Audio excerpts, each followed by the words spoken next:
I give a fuck? Why do I give a fuck? Why do I try so hard? Why do I care so much? Welcome to Why Do I Give a Fuck? A cross-cultural conversation between myself, Diane Tate, and Johanna Thompson.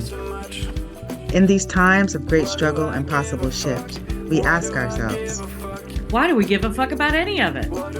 How does the lens we see the world through impact what we see? And what do we do about it? All right, y'all. So now talking about the new president-elect having a long, extensive criminal history, talking about one of the moguls of the music industry, having a criminal history that's been identified and being currently incarcerated, and that's Sean Puffy Combs. If y'all didn't listen to our last episode, you should go listen to it. We talk about conspiracy theories. But yeah, like, what does this mean for our criminal legal system? I hear that after Donald Trump was named to be the president-elect, the stock rates for privatized prisons went up a significant amount.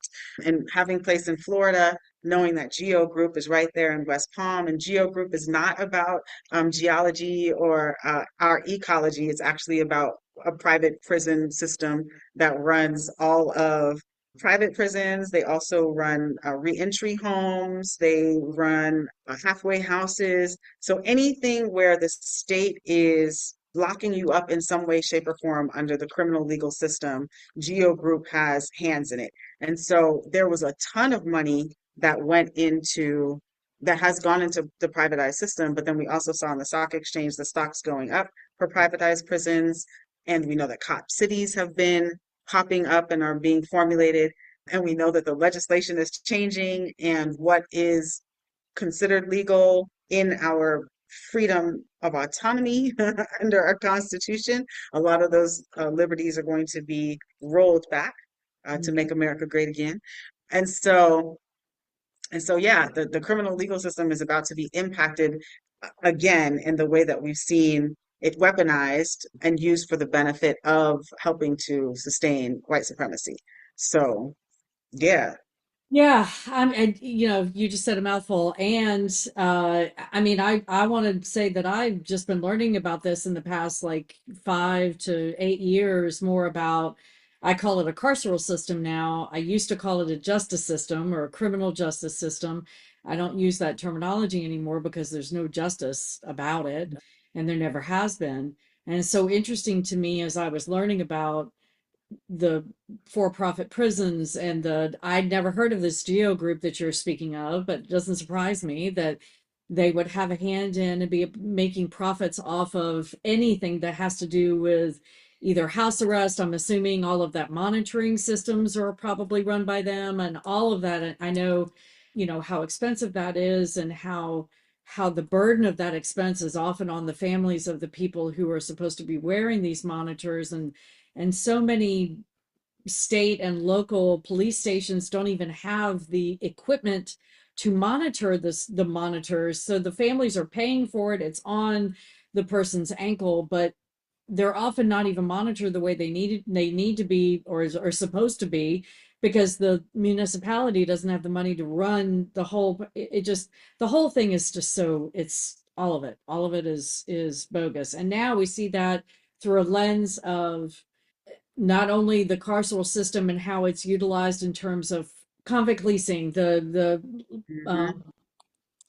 renting or the using of incarcerated folks for cheap labor, Slavery. Convict leasing is the new form of slavery. yes, So it is. basically, if you are somebody who is an incarcerated community member and your prison makes a contract with one of the major corporations or businesses, and Amazon is one of them, then the labor of the folks in prison is used for whatever distribution, packing boxes, and all of that kind of stuff. And then, of course, you're not having to pay minimum wage, you're paying cents on a dollar for whatever, an incarcerated person can make doing a job while incarcerated. And then a few years ago, I'm sure you heard about this, being, living significantly long time in California, the using, currently incarcerated folks to put out wildfires, massive wildfires, Mhm. with Mhm. barely any training, and the dangling of the carrot to say we're going to lessen your sentence if you go fight this wildfire, that even trained firefighters are succumbing to because it's such a big deal. And so just, yeah, there's so many levels to it, and I don't know that you and I have ever really had a conversation full on about it. The cop cities are popping up all around our country, and Sure. the awareness that they are really basically like establishing military bases all around the country, that 100%. Hmm. people think about how we have military bases all around the world in places that we feel as the US, as this imperialistic state, believe that if we have centers in those places in the country, that geopolitically it serves our purposes. Well, take that understanding and translate it to cop cities, and you'll understand why so many people are so against and are protesting these cop cities, because it's not just for training of police officers, certainly not training of peace officers. It's establishing essentially military bases on a state and municipality level all across our country. And what are they Yeah. going to be used for Well, when it's a the militarized state. We know that they're going into a militarized state as they're rolling back the laws. They have to be able to enforce them in the ways that they want it to be enforced, and they want people to behave. And so that's why you are going to be seeing that. And then just I'm going to challenge any of our listeners, and to share this with their networks, is to see how much of your tax dollars, how many cents on the dollar are spent towards the carceral system.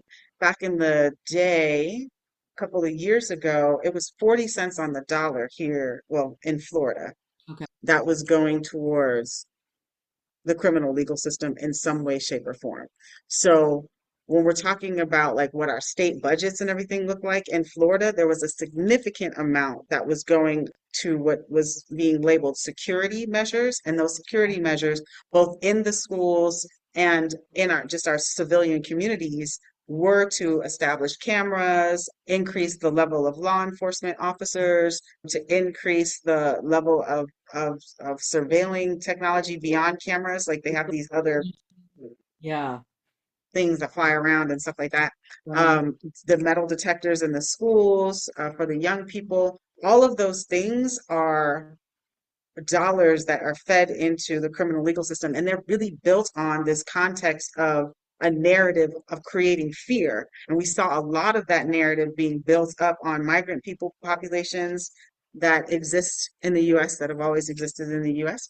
right. And we see that with the overcriminalization of poverty. And we know that the income inequality gap is growing and growing and growing. So there's going to be more people that are impoverished and targeted and criminalized for poverty, because people are going to want their streets to feel clean and safe. And when people don't have money, I guess people get scared that they're less safe, which is not a logical thought process, but it is a storytelling that Right. we are given with our narratives about desperation. But desperation does breed forms of chaos, as we see in cities that have become more desperate because of the larger amount of people that are using substances to deal with their mental health or whatever their Right. emotional state is. And so, yeah, it's the more that you start connecting the dots of the way that our systems and our legislation and who our representation is, the more the picture becomes very much like we saw in these books, where we're going into this one world, new world order of Mhm. existence, where you are divided into specific factions and are expected to live with whatever is made accessible to you. And it's not like we don't live like that now. It's just that it's a more blurred Right. experience. The lines are not as specific. Yeah. I'm thinking about Parable of the Sower, and they Mm, had their communities had walls around them with gates and mhm. locks and things. And so we don't, there are walled communities around the world, but in this, on US territory, we don't have the walled thing yet, but it could be seen in red lines on maps, right? So all of it is in place. It's just we have the illusion of flexibility and ease of movement over these lines. And, it wouldn't take anything at all to remove that flexibility of movement Mhm. for sure.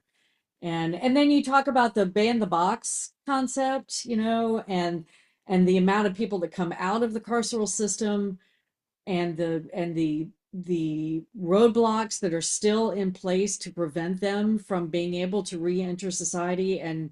and build a life for themselves, support their family, support themselves, do the things without turning back to a life of crime, because every time they go fill out an application, they have to check the box that says they're a criminal. I mean, when Trump signs whatever he signs, when he takes his oath, and I imagine he signs some sort of piece of paper when he takes his oath, is there going to be a box there? Have you ever been convicted of a felon? I mean, that's where we're at, right? He gets to be elected into the Has to check the box and it he doesn't gets matter. Like he and doesn't it have won't stop any him. Right, repercussions right. of any of his criminal history. Right, it won't But that's stop not him. afforded But to, that's yeah, but I say all that to just illustrate the ludicrousness of the fact that we now have a convicted felon who's going to be given an oath to sit in the most powerful chair in the world, and yet there were hundreds of thousands, if not millions, of people who could not vote in the election because they had a criminal record, but he got elected with a criminal record. So the disconnect of that is, not lost on any of us, but I think it is lost on a large part of our. I mean, it's inconceivable to me that that's not a deal breaker for people, and I know why it's that not. what's not a deal breaker. The fact that he was a convicted felon, that they would still vote for a convicted felon. I mean, the drug of white supremacy is so powerful that they're going to vote a convicted felon in, and probably a large because they tell themselves that he's not really guilty, that it was all a scam, and that it was the charges were trumped up, no pun intended. So Trumped up. see how I did that? So yeah, it's just so multifaceted, and Mhm. I used to work for an organization that had a particular section of our mandate for how we wanted to see the world, that talked about humanizing the justice system, and Mhm. and I used to really push against that because first of all, it's not a justice system. Second of all, there's no way to humanize it.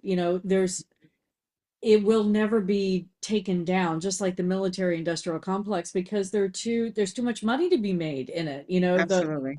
The lawyers and the judges and the clerks and the courtrooms, not to mention the prisons and the ankle monitoring and the probation, folks, and all of the fees that are generated. And I can't even conceive of how much money is generated through our Mhm. carceral system. So no, it's Well, not. I mean, I think that the number is for every incarcerated person, it was like $63,000 I haven't seen um a, the a numbers. year. Like that's something to like look up. When I used to go and mentor, young people, especially. So in Florida, there is this underlying knowledge that once you take the third grade test, if you don't pass the grade test, a prison cell is essentially earmarked for you, Hmm. because they're saying that your trajectory is going to lead you right to the prison cell. So that's how they are calculating the numbers. And I used to tell the young people that, especially because I was in, mixed Black and brown communities and schools, but like there is an actual like price for your existence that somebody makes, and they've already earmarked an amount of money that Yeah. when you go into a cell they're going to make. So they are going to definitely be making sure Yeah. that there are laws that exist so that they can make that bottom line, because it is business. And and to your point about the carceral system, not only the obstacles and barriers once you get out of being incarcerated, but Right. the impact that you sustain being incarcerated. Mhm. It's an inhumane way of addressing harm, violence, and conflict. So Yeah. there's no way that it ever could be humanized because it wasn't thought of and it wasn't created with human consideration.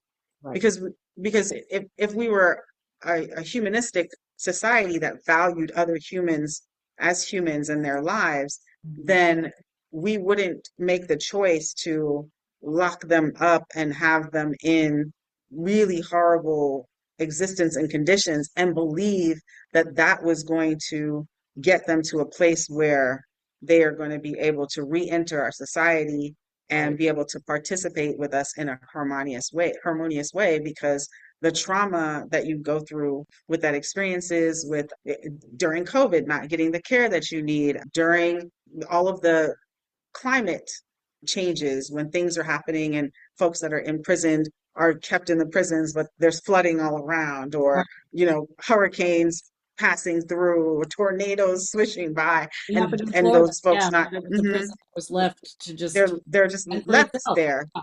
And we Yeah. don't, and we as outside of the carceral system don't even think about that unless there is one of our family members who are experiencing that type of trauma.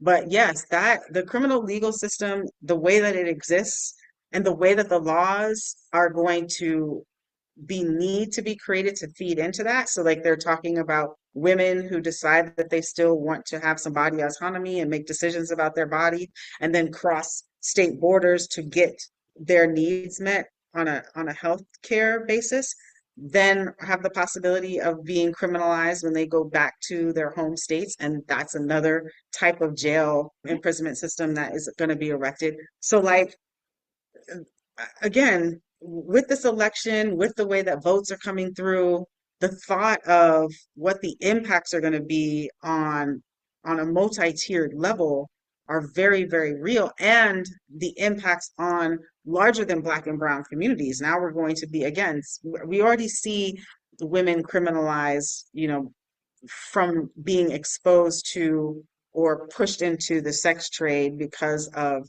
the inequalities in our gender expression relationships. But this is going to be now increased and amplified more, or has the potential to be increased and amplified more with these other additional institutions being established. Yeah. Yeah, it is so multi-leveled, and for, I know that you know this, but for those who are listening who may not know the origin of policing, it was bred out of, it was after the Emancipation Proclamation and after the enslaved had been freed.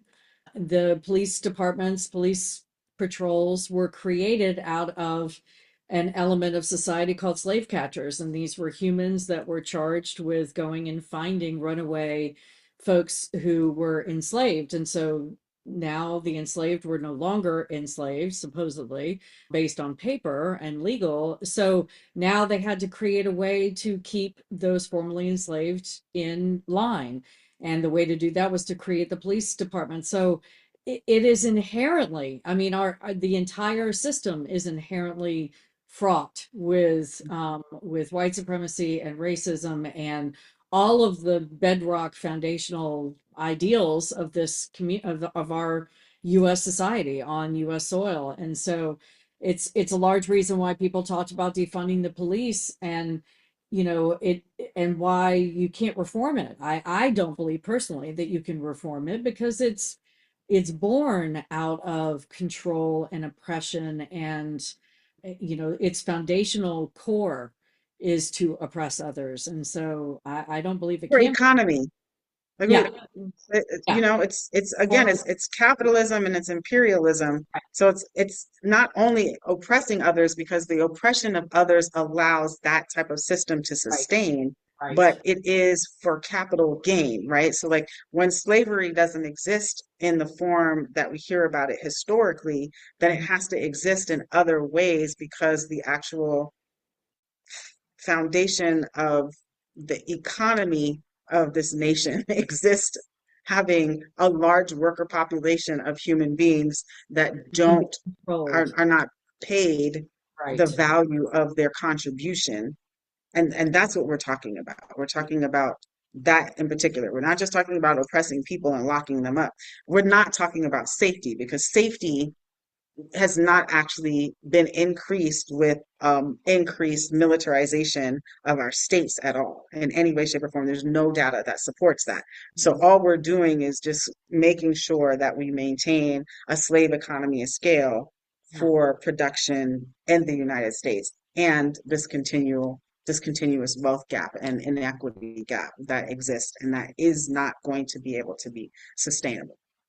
So how sadistic is it that that entire system that you just described, that we are built on, that supports our economy, supports our capitalistic indulgences in this society, how sadistic is it that we are seeing the president of the United States and so many members of his cabinet who have either been convicted of something or are being investigated for, some sort of charges or have charges already against them, are now going to be in control of the entire government. I mean, to me, it's just another personification of the intense illness of this country, and the ways in which we talked before about cycles, the ways in which those cycles keep propagating.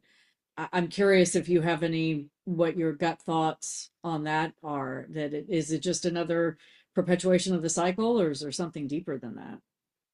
Yeah, but the thing that I'm thinking about is what it is that we make a decision to criminalize, what and where and when, Right. right? And the pendulum of that swings to benefit capitalism and imperialism. And Yeah. that's what I'm thinking about, because there we see in the history of the United States where a demographic of people were criminalized for using drugs. And Hmm. then when that demographic switches, the criminalization switches and the legalities around it switch. And what we did see with this election, what we saw again is the way that we exist, particularly in the United States, is to support and comfort white positionality, Hmm. right? Because we do have so many, we're seeing it blatantly. This is not just, this is an observation that we can see, Right. where people who legally have committed crimes Hmm. are not being held to the accountability of their crimes and or behavior. And not only are they not being held to the accountability of the crime and the behavior, but they're also amplified to be representative of the communities which they come from. So then it begs the question, are you representative of your community of humans who are then also criminals? Right now, I'm making associations that Yeah. are not rooted in anything, but at the same time, it forces you to recognize the inequalities of our institutions and laws, because they can be altered at any time to meet the needs of those that are in power. Right. And those are the things that I'm hoping that we're building power in community to stand up against and to challenge, in a way that we are holding our representatives now accountable to what is going to benefit the larger mass of Right. society. Right. Yeah. It's a sick and twisted process that we've seen happen in this country since its inception, that it keeps morphing. I don't know, did you hear the statistic of this past election that there were quite a few motions on different ballots on different states where people were actually voting whether or not slavery should be legal, and slavery being a broader term, I'm sure was called something else on the ballot, but people were actually voting yes to keeping slavery in place. And so Yeah. I don't know, I need to do a deeper dive on that to like see what states, and I don't know if you know the answer to that, but I Um, have an idea. So there's the Abolish Slavery National Network that has been existing. They have three states that have ratified their state constitutions to remove the slavery clause from it. On the ballot during this presidential election, you had both Nevada and California. Nevada passed, and Prop 6 in California, the slavery did not pass. Uh, so, in a very progressive state, yeah, the most progressive state of our union in yeah, California, the to remove the slavery clause did not pass. So it really, again, I don't know how to look at those results and make an analysis that people understand what they were actually voting to end, because mm, I cannot believe I that people know, would want to maintain slavery from all of the history of our understanding of what slavery looks like. And I know that with legislation, there's tricks where they bundle things all together. So like yeah, if you vote, you can't vote for it because then that means you would be voting for these other things. And right. I'm not sure what the actual language of the law is, but we can invite one of my close colleagues on because she was the person um, Jamelia Land is the person who erected Proposition 6 and challenged the state to remove it. The fight continues, and that's the thing that I'm really excited about in this moment. We're talking about all of the harms that we need to be in consideration of and aware of, Mm, and amplifying community so people can be thinking about it as it comes up in your local legislation and state legislation. right. But because there is such an opportunity to share information and such opportunities for us to come together and have conversations as communities, that we can amplify some of these specific issue areas and build power around shifting those. So Yeah, there are state legislation, but then there is federal legislations as, those are the things that we need to be finding out who is leading those campaigns and then joining and lending our support to those campaigns as far as being present, being additional bodies that say, yes, we want to see this being moved. But when you have a state like California that does not vote to end slavery or that clause being removed, it really begs to question why. What would be right. the reason that you just don't vote for that to be removed? Again, money, capitalism. Right. I think you're probably right, though. That they tend to word these things so confusingly often. That's fair. I don't know what the wording Hmm. was in California, but I know my daughter, my young person, lives in South Carolina, and there was an initiative on her ballot that she was confused Hmm. about, where it was saying that if you were born in the United States, you automatically got to vote.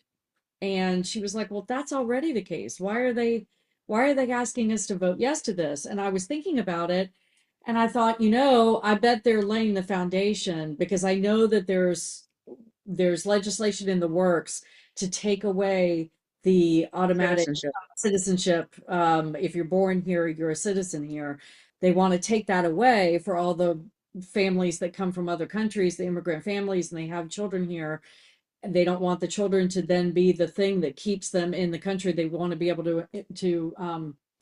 to deport all of them. So I told her, I said, that's the only thing I could think of because that's already the case. If you're a citizen, you can vote. So she was like, I don't know why they're asking me this. I said, I bet it's because they're laying the foundation because they want to be able to say, and I don't remember what the outcome was, but yeah, those initiatives are often worded in such a way that make it really hard for people to totally understand. But if you're doing your homework ahead of time and you're reading all your reads and you're learning about what's on your ballot before you go into the ballot box, you should be able to understand what they mean.